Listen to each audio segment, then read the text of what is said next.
y mi vida como trabajador, todo eso, yo he visto lo complejo que es el cine, lo avasallante que es el cine, ¿sabes? Y cómo un director pierde una gran libertad cuando tiene 7 camiones detrás.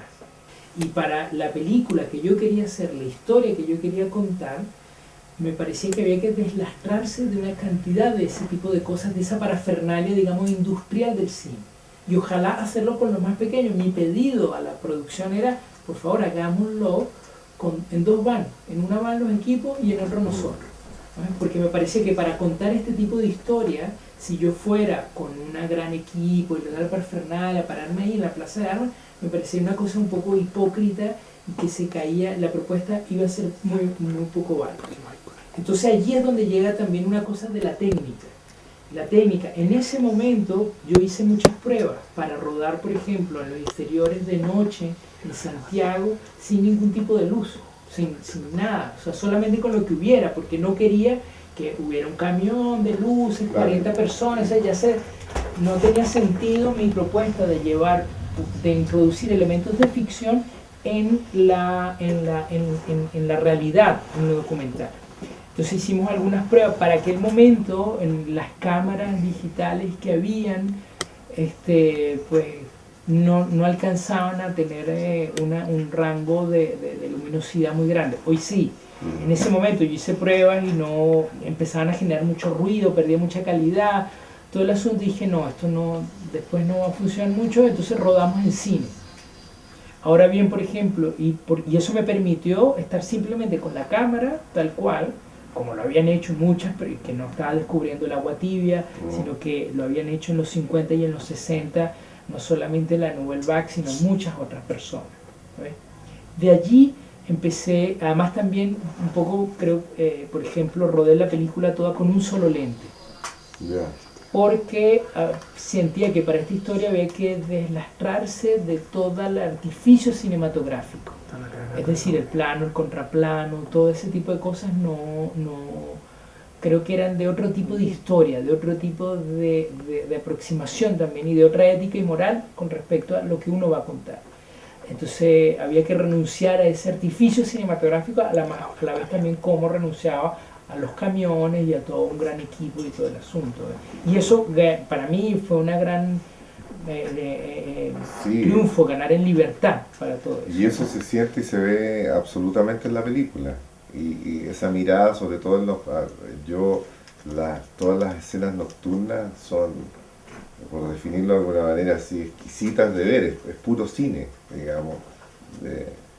Los momentos en que él está solo en una fuente de soda y está sonando la tele, es como enriquecedor, como dices tú, y se ve que no hay nada más que eso, no hay nada más invasivo, como dices tú, en parafernalia, en técnica, y me parece una apuesta re interesante, muy volver al origen, de no tener, como dices tú, los 7 camiones estacionados ahí, el generador más allá, sino que vamos y registremos esta realidad que es la que tú quieres contar.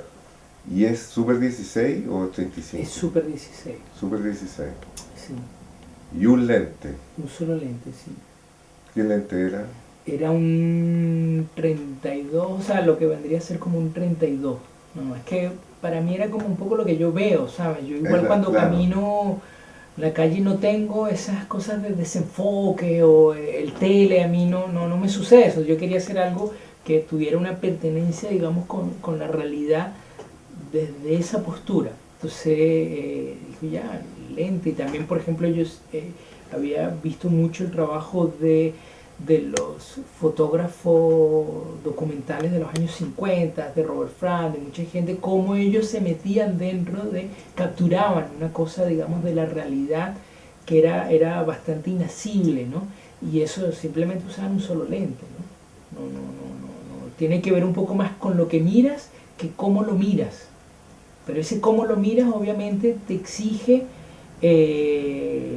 despojarte de ese artificio.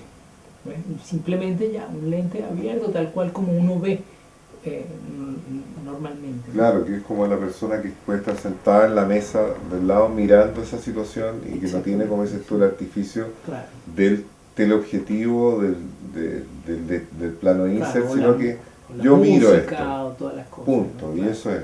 Sí, Y también eso, para mí eso tiene que ver con una postura bastante, yo creo que, o por lo menos lo que yo trataba de hacer, ¿no?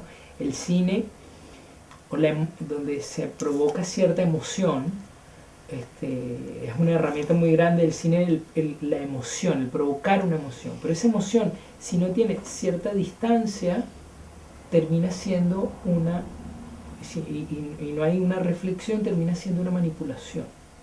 Y si a esa emoción tú logras tener una distancia con respecto a esa emoción como espectador y puedes tener una reflexión además sobre esa emoción, quizás pueda haber una transformación de uno cuando está viendo eso y te haga preguntas y la película además te interpele de una otra manera. sí, sabes que te escucho se refleja absolutamente en la película. Por eso hay muchas situaciones y muchos planos. Para los que no la han visto, hay un momento en que él está solo, el chico peruano, en una fuente de soda como conocemos nosotros, y de verdad que a uno le pasa más, no hay música, no hay ningún elemento externo para ayudar o inducir la emoción y la reflexión, como dices tú, que a la larga sería la manipulación, sino que de verdad tú tienes el tiempo de hacer como el escaneo de toda la situación y empiezan a entrar sin ningún tipo de ayuda todos estos procesos que tú dices, y eso hace que la película se instale de esa manera y te lleguen todo el tema de reflexionar sobre lo planteado, sobre lo que le está pasando al protagonista, empatizar con él, entrar en él, ser un observador distante, de repente querer sentarte con él y decir qué pasa. Y en ese sentido, de verdad, ahora que te escucho, encuentro que habiendo visto la película primero y después conociendo al autor, es súper coherente y se agradece cuando uno de verdad, conociendo el oficio, se puede sentar y ver una historia, no una película en términos, ¿me entiendes? Como dices tú, técnico, sino que entrar en el mundo del personaje. Sí, a mí me pasa que, por ejemplo, yo creo que, no sé, los últimos años viviendo acá en Chile y todo eso, siento que vivimos en una sociedad que estamos muy desconectados de nuestras emociones. Entonces es terrible. Hoy en día esos elementos, digamos, que son generalmente de la ficción están ultra abusados. Vemos como en las imágenes, no sé, basta simplemente prender la televisión, los reality y todo el asunto, ¿ves? Ahora que se ve en la Teletón, o sea, el momento donde don Francisco va a hacer llorar a alguna viejita o algún minusválido y la cámara se va a ir acercando mientras suena una música. Pianito. Benito, Dios mío, ¿qué es eso, no? O sea, a mí yo lo veo y digamos, digo, me provoca cierta irritación y cierta, digamos, como anestesia de todo el asunto. Y como creo que estamos tan anestesiados todos con respecto a nuestras emociones y a nuestras reflexiones sobre nuestras propias emociones, me parece importante por lo menos plantearlo esa otra posición, ¿no? Que dice, oye, ojo, ¿qué está pasando con esto? Y uno puede meterle además cosas de su idea. ¿Y cómo entraste tú en el mundo del tema de los peruanos?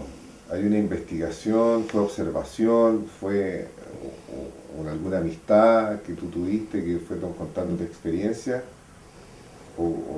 Cuéntanos un poco cómo fue ese proceso de llegar a la historia puntual, porque uno puede decir, viene alguien de Perú, se instala acá, pero eso ya es como la anécdota, pero aquí hay una cosa mucho más profunda. Sí, es una mezcla de cosas, que yo viví, obviamente siendo extranjero chileno en Venezuela, siendo una persona venezolana acá en Chile, siendo un latinoamericano en Europa y viendo eso como además la película parte un poco de cierta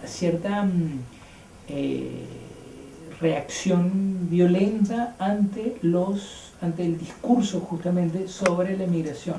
Yo viendo no sé, pues en España tantos ecuatorianos, tantos peruanos, tantos chilenos no tantos, pero sí latinoamericanos, marroquíes, africanos, todos, y como que todo se quedaba simplemente en la cosa de almas prístinas que llegan aquí y están buscando, siempre la mirada desde el otro.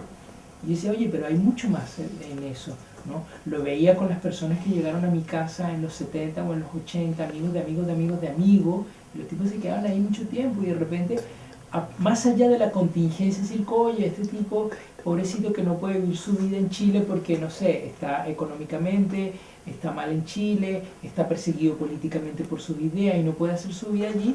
Dice, había algo más de ese desgarro que produce esa situación.